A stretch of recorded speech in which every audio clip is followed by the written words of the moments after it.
दो शब्द राहुल गांधी पे कहना चाहती हूं, लेकिन अगर आप उन लोगों में से हैं जिनको लगता है कि बिहार में पूरी तरह से निष्पक्ष चुनाव हुआ है, स्वतंत्र चुनाव हुआ है, पूरा ट्रांसपेरेंट और इंडिपेंडेंट प्रोसेस रहा है, तो आप ये वीडियो बिल्कुल मत देखिए, क्योंकि ये वीडियो आपके लिए नहीं है। लेकिन अगर आप उन लोगों में से हैं जिनके अंदर ये समझदारी है, जिनको समझ में आ रहा है, जो देख रहे हैं और ये मानने को तैयार नहीं है कि 90% से ज्यादा स्ट्राइक रेट बीजेपी और उनके घटक दलों का नहीं हो सकता है, तो इस वीडियो को अवश्य सुनिए। अगर आपके मन में भी यह सवाल आता है कि इतने पलायन, इतनी बेरोजगारी, महंगाई और इतनी कानून व्यवस्था के ध्वस्त होने के बाद 90% स्ट्राइक रेट आना असंभव है, तो यह वीडियो असल में आपके लिए ही है। क्योंकि बिहार में जो चुनावी प्रणाली की धज्जियां उड़ाई गई हैं वो सारे देश के सामने है। जो संविधान में निहित एक व्यक्ति एक वोट की धज्जियां उड़ाई गई हैं वो भी सारे देश के सामने है। बिहार में जिस तरह से बीजेपी के पदाधिकारियों ने, नेताओं ने, कार्यकर्ताओं ने एक से ज्यादा जगह वोट डाले, उसके सबूत सोशल मीडिया पर हर जगह है। ये तो कुछ सबूत सामने आ गए, कितने ही और लोगों ने ये किया है अभी हमें नहीं पता है। और इसीलिए अगर आपके मन में भी यह सवाल उठता है कि 62 लाख वोट काटे गए और फिर 20 लाख जोड़ दिए गए, जिसमें से 5 लाख वो वोट थे जिन्होंने फॉर्म ही नहीं भरे थे, और आप एसआईआर पर सवाल उठाते हैं, तो आप सही सवाल उठा रहे हैं। अगर आपके मन में भी यह सवाल उठता है कि 6 अक्टूबर को इलेक्शन अनाउंस करते हुए ज्ञानेश कुमार जी 7 करोड़ 42 लाख वोटर की बात करते हैं, जो जादू से 11 नवंबर को 7 करोड़ 45 लाख हो जाता है, और अगर आपके मन में सवाल आता है कि 3 लाख कैसे बढ़ गए, तो सही सवाल आ रहा है।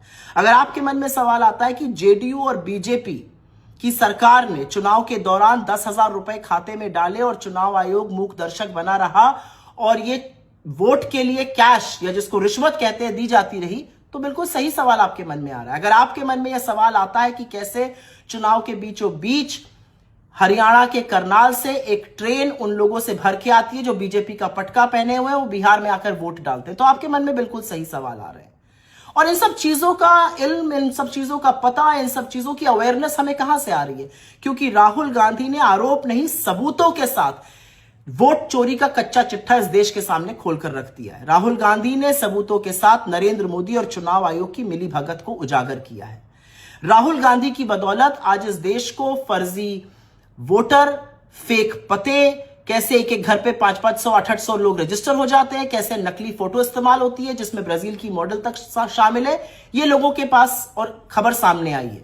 ये राहुल गांधी की बदौलत है कि एक्चुअली इतने खुलासों के बाद मेन स्ट्रीम मीडिया और डिजिटल मीडिया के साथ ही जो फील्ड पर गए उन्होंने और उदाहरण लाके सामने रखे। ये राहुल गांधी की बदौलत है कि अगर एक व्यक्ति एक जगह से ज्यादा वोट करता हुआ पाया गया तो उसके फोटो, उसके वीडियो लोगों ने साझा किए सोशल मीडिया पे। ये उनकी बदौलत है कि लोगों को लगा वोट चोरी हो रही है और अगर किसी बूथ पर अनियमितता हो रही है तो उसको बढ़ चढ़ कर बोला गया।